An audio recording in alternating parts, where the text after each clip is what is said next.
పశ్చిమ గోదావరి జిల్లా భీమవరంలోని జనసేన ఎమ్మెల్యే పులపర్తి రామాంజనేయులు లబ్ధిదారులకు సీఎం సహాయ నిధి చెక్కులను అందజేశారు.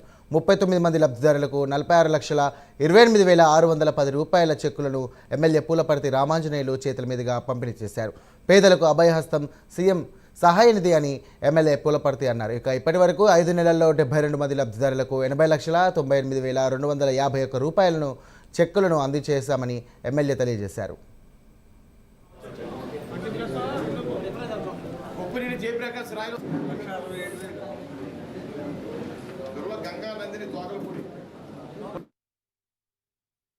ఆరోగ్యశ్రీలో వైద్యం చేయించుకుంటే వారికి ఆరోగ్యశ్రీ వర్తించిన వాళ్ళు మన ముఖ్యమంత్రి సహాయ నిధికి పెట్టుకోవడం జరిగింది. ఈ సహాయ నిధి పెట్టుకున్న వారందరికీ కూడా ఈరోజు 39 మందికి 46,28,610 రూపాయలు చెక్కులు ఇవ్వడం జరిగింది. ఈరోజు వీరందరూ కూడా పేదవారు, అనారోగ్యంతో బాధపడి వైద్యం చేయించుకుని లక్షలాది రూపాయలు ఖర్చు పెట్టుకున్నారు. వారికి సీఎం సహాయ నిధి నుంచి కొంత సహకారం అందితే చేదోడుగా ఉంటుందని ఆలోచన చేసి వారందరూ మా దగ్గర రావటం జరిగింది. వచ్చిన వారందరికీ కూడా మేము రికమెండ్ చేసి సీఎం రిలీఫ్ ఫండ్కి పంపించడం జరిగింది.